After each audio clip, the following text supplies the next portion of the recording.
وَاذْكُرُوا اللَّهَ كَثِيرًا لَعَلَّكُمْ تُفْلِحُونَ صدق اللہ مولانا العظیم۔ وقال اللہ تبارک و تعالی فی شان حبیبہ بسم اللہ الرحمن الرحیم ان اللہ وملائکتہ یصلون علی النبی یا ایہا الذین آمنوا صلوا علیہ وسلموا تسلیما اللہم صلی علی سیدنا و مولانا محمد وعلی آلہ واصحابہ اجمعین۔ سامعین، آپ احباب مرکز روحانی بلدیہ ٹاؤن 4.5 نمبر غالباً آپ کے ساتھ بیٹھ کر، آپ کو دیکھ کر آپ کی محبت اور آپ کی قربت کا مزہ لے رہے ہیں۔ آپ کی دلوں کی محبت کی خوشبو محسوس ہو رہی ہے۔ یہی انسان کی زندگی کا مقصد ہے اور مزہ ہے۔ کچھ لوگوں کو یہ مقصد جلدی سمجھ میں آ جاتا ہے اور کچھ لوگ پوری زندگی گزار دیتے ہیں اور یہ چیز سمجھ نہیں پاتے۔ پھر جب آخری وقت آتا ہے تو پھر وہ یہ کہتے ہیں کہ کاش ہمیں اب مہلت ملے تو پھر ہم اپنی زندگی کے مقصد کو پا لیں گے۔ ہمارے مشائخ کی نسبت طریقہ عالیہ نقشبندیہ کی تعلیمات، میرے مرشد کامل کی نظر کرم، انہوں نے یہ سودا بڑا سستا کیا ہوا ہے اور بغیر کسی فرق کے ہر ایک کو بانٹ رہے ہیں۔ تو یہ دوستو، ہمارے مرشد کی اس وصف کو ہم سب فقیروں نے سمجھنا ہے اور اپنانا ہے کہ جو بھی ہمیں ملے تو ہمیں ان کے ساتھ کس طرح کا طریقہ اور رویہ اختیار کرنا ہے، یہ ہمیں ہمارے مرشد کامل نے بتایا اور یہی حضور نبی کریم رؤوف رحیم صلی اللہ علیہ وآلہ وسلم نے ہمیں اپنے عملی طریقے سے سکھایا۔ کوئی بھی اگر تشریف لے آتا آپ کی بارگاہ اقدس میں، حضور نبی کریم رؤوف رحیم صلی اللہ علیہ وآلہ وسلم کی بارگاہ اقدس میں، تو یہی آپ کی کا انداز تھا کہ نام نہیں پوچھتے تھے اور کوئی سوال نہیں کرتے تھے۔ سب سے پہلے گھر سے معلوم کرواتے تھے کہ کچھ ہے ہم اس کو کھلائیں۔ اپنے گھر مبارک سے، اپنے ازواج مطہرات سے معلوم کرواتے تھے کہ یہ مہمان آیا ہے تو معلوم کریں کہ کچھ ہے کہ ہم اس کو کھلائیں۔ اب ہم جیسا موجودہ دور میں کوئی بندہ ہو تو وہ پہلے یہ سوچے گا کہ بھئی دوست ہے یا دشمن ہے، یہ سوچے گا کہ اس کے ساتھ ہاتھ ملانے کا فائدہ ہوگا یا نہیں ہوگا۔ وہ کسی دانشور کا قول ہے کہ کوئی بندہ اگر آپ کے آس پاس منڈلاتا ہے، آپ کے ارد گرد رہتا ہے، تو ایسے ہی نہیں رہتا، اس کا کوئی آپ سے کام ہے۔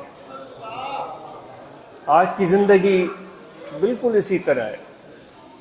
سندھی میں چوندان کم لتھو ڈرکڑ وسریو، جب کام پورا ہوا تو پھر وہ بندہ کبھی آپ کو نظر نہیں آئے گا، پھر جب نظر آئے گا جب اس کا کام ہوگا۔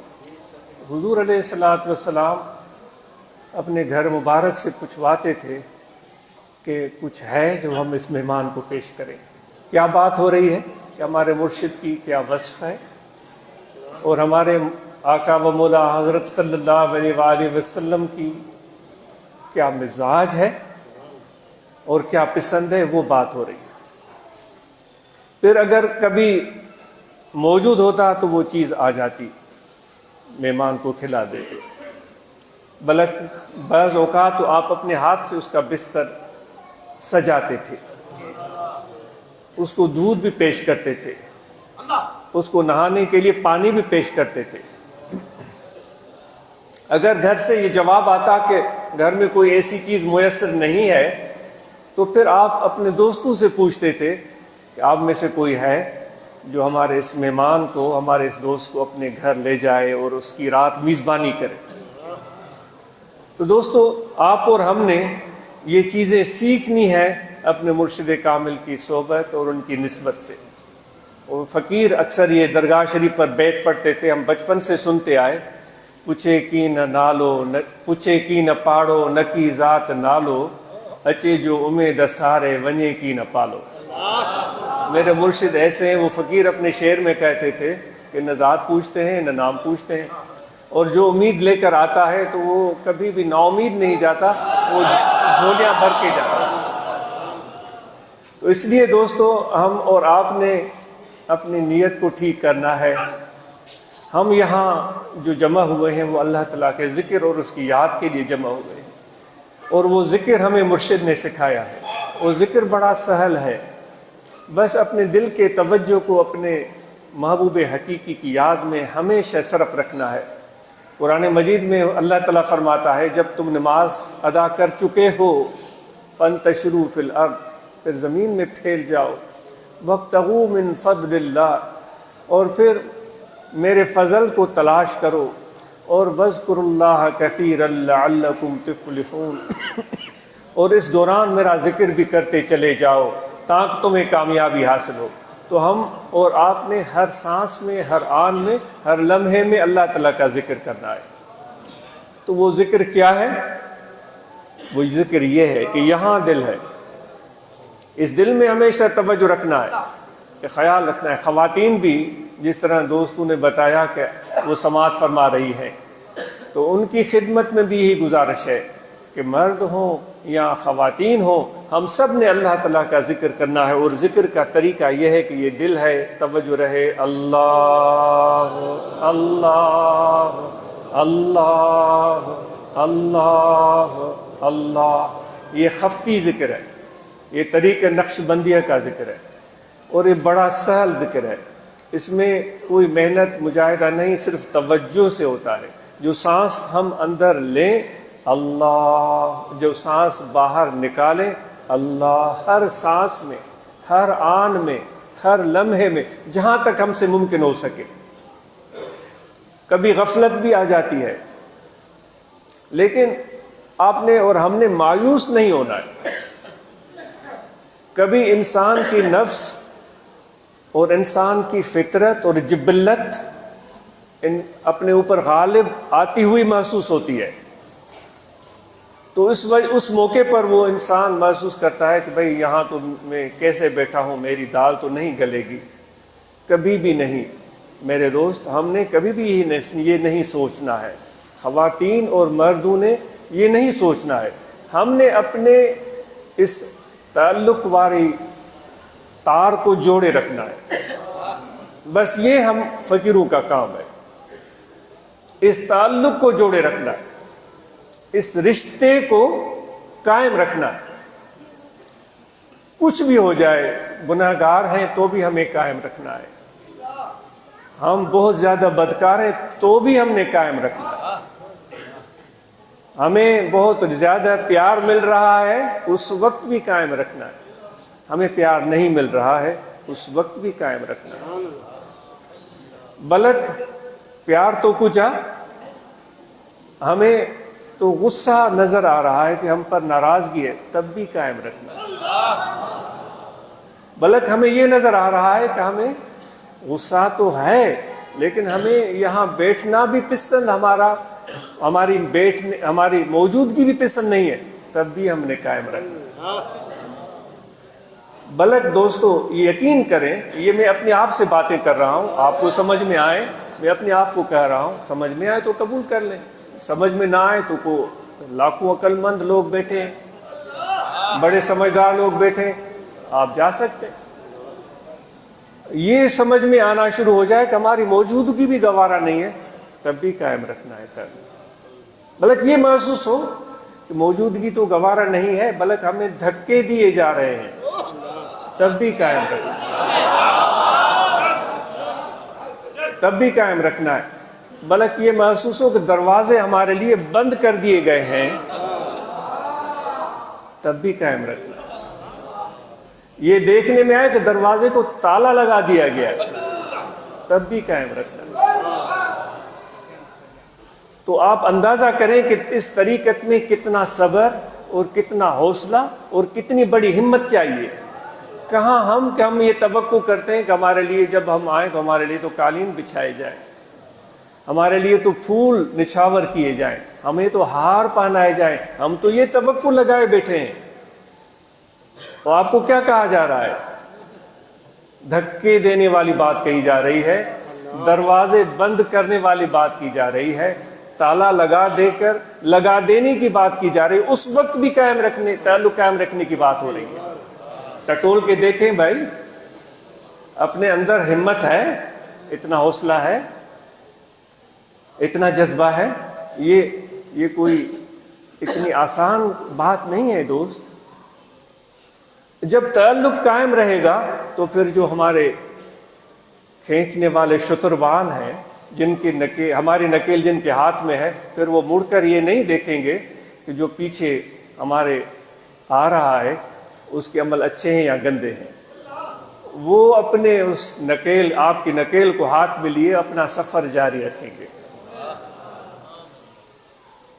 ہاں، اگر بدقسمتی سے کسی نے یہ سمجھا کہ مجھے تو اس قافلے میں چلنے کی ضرورت نہیں، میں تو بڑا علم رکھتا ہوں، میں تو بڑا ہنر رکھتا ہوں، دوسرا قافلہ اس طرف سے جا رہا ہے، تیسرا قافلہ اس طرف سے جا رہا ہے، اس کو وہاں رنگینیاں نظر آ رہی ہیں، اس کو اس طرف بڑی خوبصورتی نظر آ رہی ہے، بڑے لوگ نظر آ رہے ہیں، بڑا ہجوم نظر آ رہا ہے، بہت زیادہ ان میں جوش نظر آ رہا ہے، یہ کہہ رہا ہے کہ میں اس قافلے کو چھوڑتا ہوں، میں اس میں چلا جاتا ہوں۔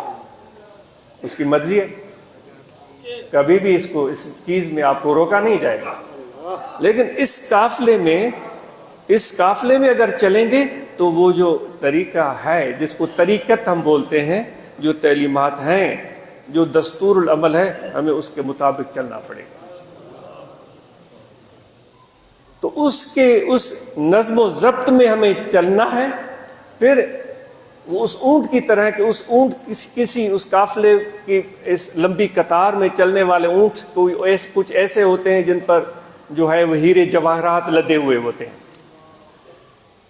آج تو وہ دور ختم ہو گیا، وہ ہزاروں اونٹ چلتے تھے ایک ہی لائن میں، کسی اونٹ پر ہیرے جواہرات ہوتے تھے، دوسرے پر جو ہے سونا چاندی ہوتا تھا، تیسرے پر جو ہے کپڑے ہوتے تھے، چوتھے پر جو ہے اناج ہوتا تھا، گندم، چاول، کسی پر جو ہے وہ کچھ اور چیز ہوتی تھی۔ کچھ ایسے اونٹ بھی ہوتے تھے جن پر کچھ بھی نہیں ہوتا تھا، وہ خالی ہوتے تھے، کیونکہ ہزاروں اونٹ جا رہے ہیں، ایک قافلہ ہے۔ کچھ ایسے اونٹ ہوتے تھے جن پر ہو سکتا ہے کوئی غیر ضروری چیزیں رکھ دی گئی ہوں، گوبر رکھ دیا گیا ہو۔ گندم کو ہم جانوروں کا گوبر ڈالتے ہیں، اصلی کھاد تو وہ ہے، وہ اس کے اوپر رکھ دیا جاتا ہے جس میں بدبو ہوتی ہے۔ اب جو اس قطار میں جا رہا ہے، جس نے اپنے اوپر ہیرے جواہر رکھے ہوئے ہیں، وہ اونٹ بھی چلا جا رہا ہے، جس نے اپنے پشت پر سونا چاندی اٹھایا ہوا ہے وہ بھی چلا جا رہا ہے، جس نے اپنے اوپر اناج رکھا ہے وہ بھی چلا جا رہا ہے، جس کے اوپر گوبر پڑا ہے وہ بھی چلا جا رہا ہے۔ منزل پر سب اکٹھے پہنچے گے۔ یہ برکت ہے اس تعلق کی، اس نسبت کی۔ تو اس لیے اس تعلق، اس رابطہ اور اس محبت کو قائم رکھنا شرط اول ہے۔ اور ہم اور آپ سب کوشش کر رہے ہیں کہ ہم اپنے بچوں کے ساتھ پوری محنت کریں اور ان کو تعلیم دلوائیں اور ان کو اپنے قریب رکھیں، اپنے خاندان کے معاملات کو، صورتحال کو بہتر بنائیں۔ ہر کام ہماری مرضی کے مطابق نہیں ہوتا۔ زندگی کا سب سے پہلا سبق یہ ہے کہ انسان اپنے اندر برداشت پیدا کرے۔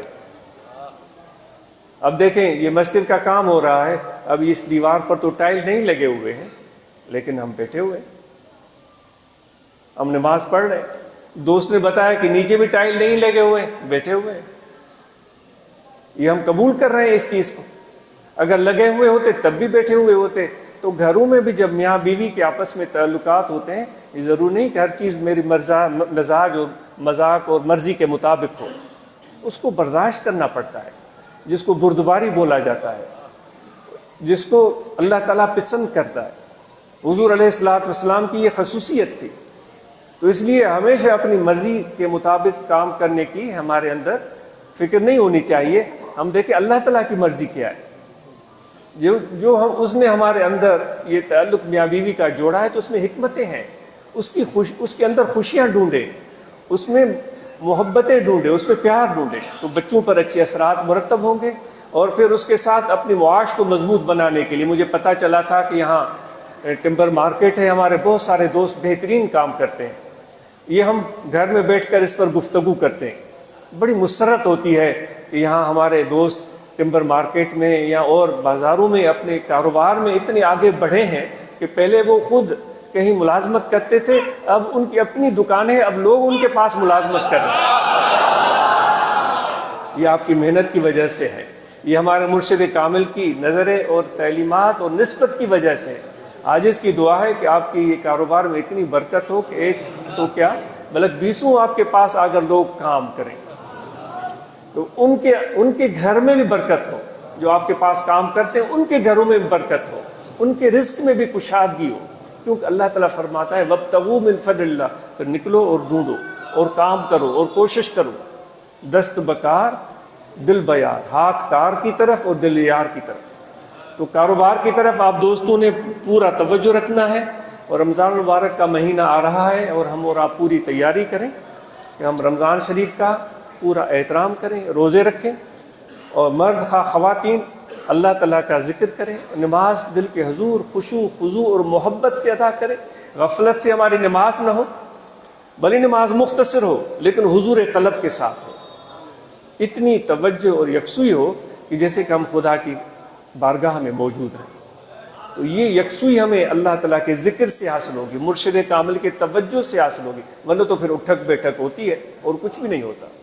تو رمضان کے مہینے میں ہم نماز دل کے خشوع سے پڑھیں، رمضان کے مہینے میں ہم روزے رکھیں، اللہ تعالیٰ توفیق دے ہم تلاوت کریں، روزانہ جتنا بھی ہو سکے 4 رکوع ہی پڑھ لیں، زیادہ جو توفیق ہو پڑھ لیں، جتنی توفیق ہو وہ پڑھ لیں، کم از کم 4 رکوع ہی پڑھ لیں، تلاوت کریں، اور پھر ہم یہ کوشش کریں کہ قرآن مجید کو ہم سمجھنے کی بھی کوشش کریں۔ یہ ضرور نہیں ہے کہ ہمیں ملا مولوی بٹھا کر ہی پڑھائیں، آپ خود بھی سمجھنے کی کوشش کریں۔ یہ اللہ تعالیٰ کا پیغام آپ کے لیے ہے، جس طرح ایک محبوب اپنے معشوق اپنے عاشق کو خط لکھتا ہے تو پھر وہ عاشق اس خط کو اپنے لیے ایک بہت بڑی عنایت سمجھتا ہے، اس کو چومتا نہیں ہے، صرف پڑھتا بھی ہے کہ اس میں کیا اس نے لکھا ہے، اور اس کا مطلب وہ عاشق ہی سمجھتا ہے۔ تو یہ اللہ تعالیٰ کا پیغام ہے آپ کے لیے، تو اس پیغام کو ہم خود سمجھیں۔ انشاءاللہ آپ جب توجہ کریں گے، کوشش کریں گے، کیونکہ رہنمائی تو ہمیں مرشد کامل کی حاصل ہے، نسبت اور تعلق ان کا حاصل ہے۔ تو اس مہینے مبارک میں ہم یہ بھی کوشش کریں، بڑی خوشی اور مسرت کی بات ہے کہ دوست ضرورت مند لوگوں کا خیال رکھ رہے ہیں، بڑی خوشی ہوئی کہ جو ایسے ضرورت مند ہیں ان تک آپ ضرورت کی چیزیں پہنچا رہے ہیں۔ اللہ تعالیٰ کرے گا کہ وہ آج جو ضرورت مند ہے، کل اللہ تعالیٰ ان کو یہ ہمت دے گا، اپنی محنت سے اپنے قدموں پر کھڑے ہو جائیں گے۔ جس طرح آپ ان کا تعاون کر رہے ہیں، یہ لوگ اپنی طرف سے اوروں کا تعاون کرنا شروع کر دیں گے انشاءاللہ۔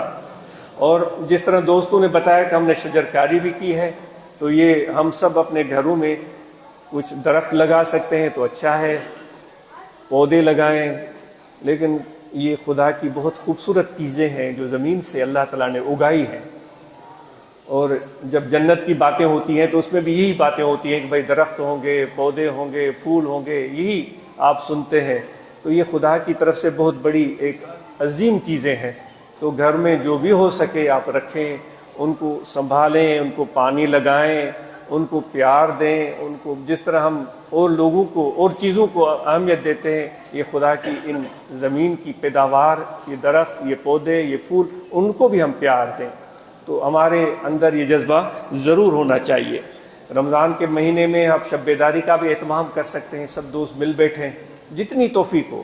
ضروری نہیں ہے کہ آپ کو کل جاب پر بیٹھنا ہے، کام پر جانا ہے تو پوری رات بیٹھیں، 2 گھنٹے 3 گھنٹے، جتنی آپ کو توفیق ہو تو شب بیداری کا اہتمام کریں، پھر اس میں ذکر ہو، پھر اس میں تلاوت ہو، جو بھی معمولات ہیں شجرہ عالیہ پڑھا جائے، مراقبہ کیا جائے، نوافل ادا کیے جائیں، دعائیں کی جائیں، تو یہ آپ اس بابرکت جگہ پر اتنی عالی شاندار مسجد تعمیر ہوئی ہے، تو یہ شب بیداری کا اہتمام آپ کر سکتے ہیں۔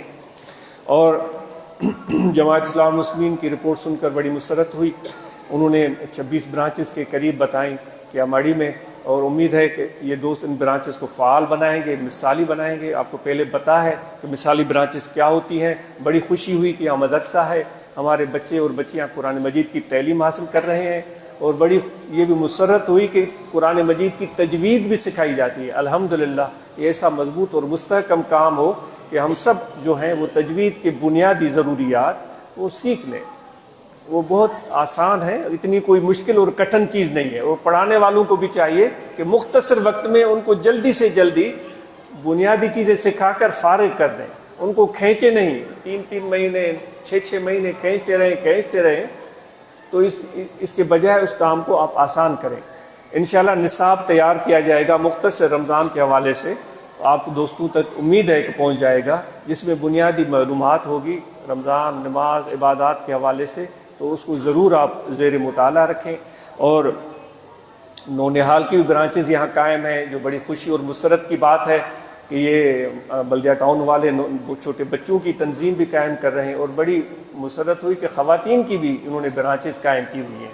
تو خواتین کو آپ مبارک ہو، آفرین ہو خواتین کو جنہوں نے اس تنظیم سازی کو خواتین میں بھی آگے بڑھایا ہے۔ ہماری دعا ہے کہ اس میں اور اضافہ ہو۔ رضوان صاحب نے، یاسر صاحب نے، رفیق صاحب نے اپنی تفصیلی رپورٹ سنائی، بہت مسرت ہوئی۔ آپ سے دلوں کے رشتے ہیں، محبت کے رشتے ہیں، یہاں کے رہواسی اور ان کی اولادیں، پھر ان کی اولادیں، نسلوں کا یہ معاملہ ہے، اور ہم سب مل کر روحانی سفر طے کر رہے ہیں۔ اللہ تعالیٰ کی محبت، قرب، حضور علیہ السلام کی محبت اور قرب کا سفر، جس میں ہم مل کر اکٹھے قدم بڑھاتے رہیں گے۔ بھلے آپ کو ہم میں سے کسی جوشیلے دوست کو یہ سلو سفر، آہستہ سفر محسوس ہو، لیکن الحمدللہ ہر روز ہمارا قدم آگے رہتا ہے۔ ہمارے ہو سکتا ہے کوئی جوشیلا ہو اور اس کو یہ ہو کہ یہ ہو جائے وہ ہو جائے، ہمیں عاجز آپ کو عرض کر رہا ہے، الحمدللہ اس جماعت نے ہر دن قدم آگے رکھا ہے۔ یہ اللہ تعالیٰ کی رحمت سے ممکن ہے، حضور علیہ السلام کی تصدق سے ممکن۔ آپ اپنے آپ کو، ہم اپنے آپ کو دیکھیں، پہلے ہم کہاں تھے، اب کہاں پہنچے ہوئے ہیں۔ دینی لحاظ سے دیکھیں، دنیاوی لحاظ سے دیکھیں، تو ہم انشاءاللہ ہم قدم آگے رکھتے ہیں، قدم پیچھے نہیں رکھتے کبھی بھی۔ تو یہ قدم آگے ہی آگے رہے گا، اور ہاتھ میں ہاتھ ڈالے اپنے مرشد کامل کی اس نسبت اور طریقت کے راستے پر چلتے رہیں گے۔ اللہ تعالیٰ آپ کو آسانیاں، کامیابیاں، برکتیں عطا کرے۔ بہت شکریہ، جزاکم اللہ خیر۔ تشریف رکھیں، بیٹھے رہے اپنی جگہ پہ بیٹھے۔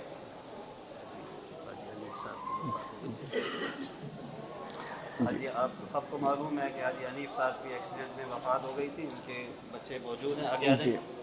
آپ ایک دفعہ الحمد شریف اور 3 دفعہ قل هو اللہ شریف پڑھ کے ثواب آپ حضور جی حاجی حنیف صاحب کے فرزندوں سے تعزیت کر